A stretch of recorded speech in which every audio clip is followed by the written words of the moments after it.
il sub lo preferisco con data. Non nego che il sub senza data, che si chiama soltanto sub, sia più armonioso, più proporzionato, con questo bellissimo quadrante pulito, però a me piace la data per due motivi principali. Il primo è che la uso davvero e se non ce l'ho sotto mano, dovendo sempre scrivere, firmare, la devo guardare sul telefono, perché ma anche soltanto così, insomma, per conferma, quindi mi serve. In secondo luogo trovo il Ciclope, la lente magnificatrice di Rolex, molto bella, molto iconica.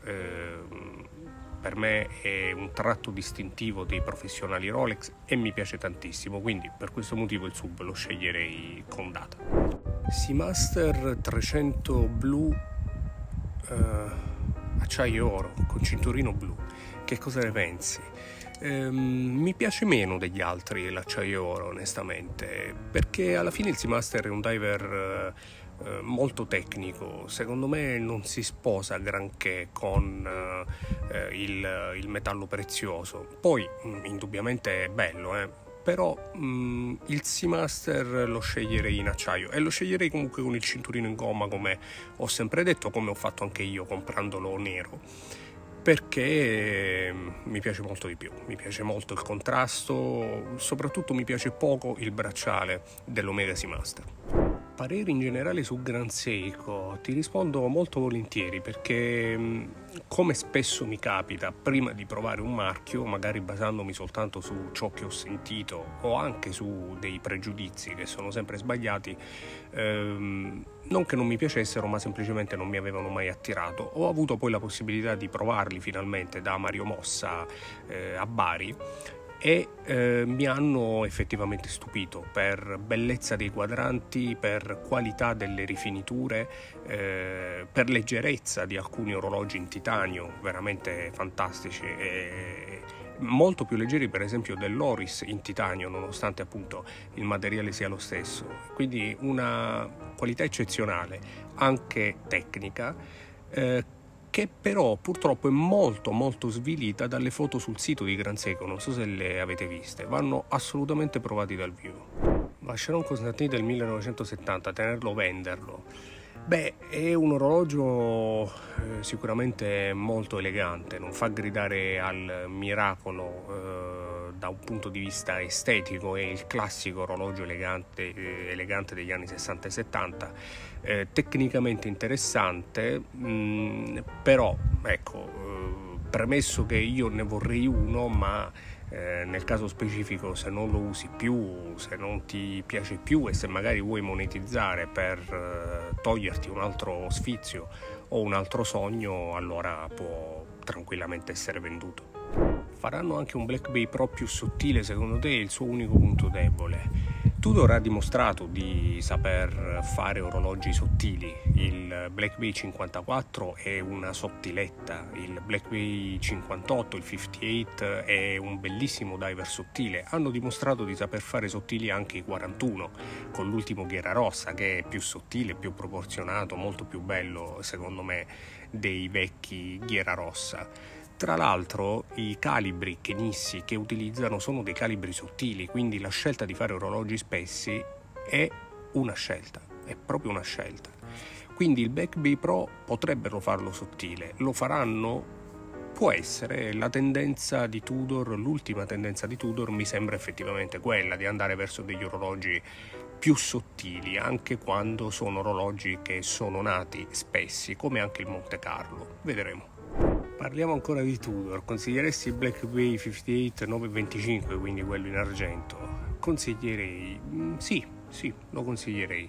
A me è piaciuto molto, le proporzioni sono perfette. Mi dispiace che non abbia un bracciale in argento sicuramente, però il suo in pelle è ottimamente realizzato. Mi piace molto il fatto che sia un orologio diverso, un materiale poco visto sugli orologi moderni e che comunque li impreziosisce molto.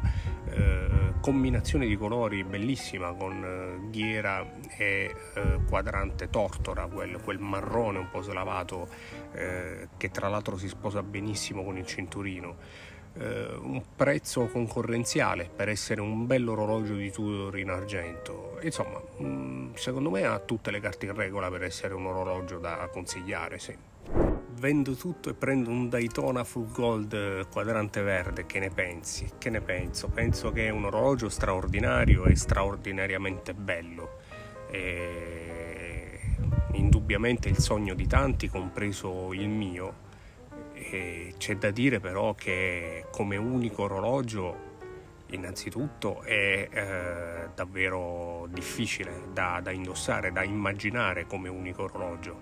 In secondo luogo, se tu vendessi tutto per prenderlo al listino anche come unico orologio, probabilmente ti direi fai questa pazzia, tanto non sbagli e cadi in piedi.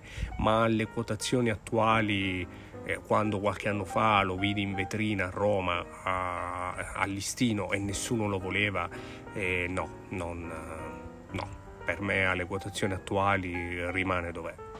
GMT Master 2 che va avanti, cosa significa? Beh, sei fortunato che non va indietro. Cosa ne pensi dei D1 Milano? È giustificato il prezzo? Allora, non sono orologi che conosco approfonditamente, non ne ho mai provato uno, so che nascono come fashion watches, li vedevo alcuni anni fa in alcune boutique della città che vendevano vestiti e vendevano in vetrina anche alcuni accessori come dei braccialetti e come anche alcuni D1 Milano. In epoca recente hanno iniziato a guardare anche al mondo degli appassionati, però onestamente non è un catalogo che conosco. So per esempio che ci sono diverse fasce di prezzo, quindi non riesco neanche a rispondere a questa domanda perché i prezzi variano in base ai modelli. In generale posso dirti che esteticamente ma anche come filosofia del brand non sono orologi che mi piacciono, che prenderei in considerazione. Insomma, se sconsiglio molto spesso dei Seiko 5 per appassionati, figuriamoci D1 Milano. No, per me no. Ci puoi spiegare la differenza tra una garanzia Rolex italiana e quella di un altro paese anche extraeuropeo? Non c'è alcuna differenza, la garanzia è mondiale in Rolex. Significa che un orologio acquistato in qualsiasi parte del mondo può essere portato in assistenza in qualsiasi altra parte del mondo. Da un punto di vista collezionistico, qualcuno ogni tanto prova a dare un maggior valore ad alcune garanzie, quelle italiane nel mercato italiano, perché poi va in Spagna e magari a loro piacciono più quelle spagnole, quindi non ha alcun senso. Qualcun altro addirittura il concessionario che ha timbrato quella garanzia come se avesse qualche valore, ad esempio Bucherer o magari dei concessionari italiani per orologi usati magari venduti in Italia. La realtà è che non c'è alcuna differenza neanche da un punto di vista collezionistico. Sempre parlando di garanzia, di quanti anni è la garanzia Rolex e che cosa prevede esattamente? Grazie mille per le risposte, grazie a te. Di quanti anni? Allora, le ultime garanzie sono di 5 anni, se non ricordo male sono da 5 anni dal 2015, comunque da quando la card è quella bicolore bianca e verde, che poi recentemente è anche cambiata ed è diventata tutta verde. Che cosa prevede? Beh, questo onestamente lo può dire soltanto Rolex. Di sicuro prevede la garanzia come per qualsiasi altro bene, qualsiasi altro oggetto. Poi è chiaro che la valutazione la farà il concessionario. Di sicuro prevede garanzia su malfunzionamenti che non sono dovuti a un utilizzo improprio. Di più credo non si possa dire.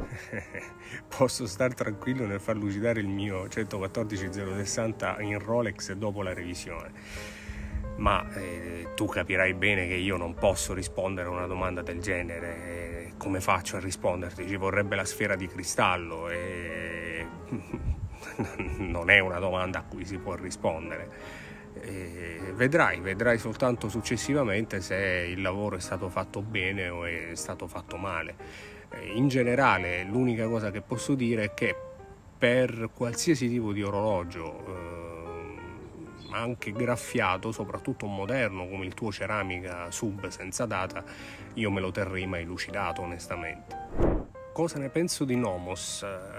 Allora, è un'azienda che mi è sempre interessata molto, soprattutto da quando ha introdotto nel catalogo anche dei design un po' più italiani, un po' più europei possiamo dire, un po' più morbidi rispetto al classico stile Bauhaus tedesco, che comunque è molto interessante. Io ero un amante di quello stile, ma proprio impazzivo. Poi pian piano i gusti cambiano, però sono molto curioso di vedere anche quali sono le interpretazioni di Nomos in proposito. Calibri di manifattura a prezzi bassi, bassissimi per essere appunto dei calibri di manifattura, idee eccezionali. Il Pneumatic per esempio mi piace tantissimo, come anche l'ultimo Aoi.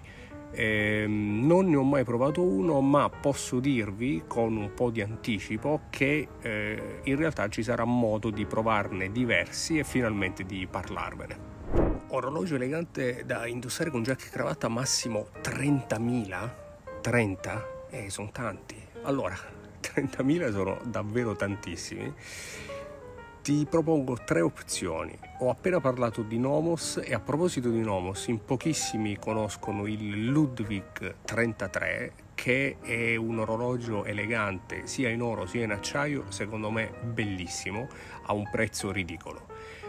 Altrimenti potrei consigliarti qualche vintage da Vacheron Constantin fino per esempio ad Omega, e anche lì si spende molto poco. C'è anche Audemars Piguet per esempio, si spende tra i 4, 5, 6 mila euro, forse qualcosina in più, fino ad arrivare a Patek Calatrava, anche in questo caso però assolutamente usato, diametro non più di 35 mm, perché purtroppo i nuovi a catalogo sono veramente enormi.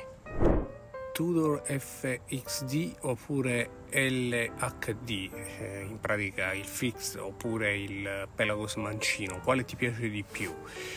Quale mi piace di più? Il fix, indubbiamente, mi piace di più, lo trovo un diver tecnico e mi piace anche la sua modernità. Mi piace il fatto che sia blu e mi piace il fatto che sia un orologio particolare, ad anse fisse, che trovo insomma interessante come soluzione moderna, interessante da un punto di vista così di esercizio stilistico più che altro. Il mancino, il Pelagos mancino mi piace molto, mi piace il fatto che sia mancino, che dà quel tocco in più di particolarità all'orologio. Però è in generale il Pelagos a non piacermi tanto, perché è un po' troppo grande, il bracciale è un po' troppo largo, quindi fixed.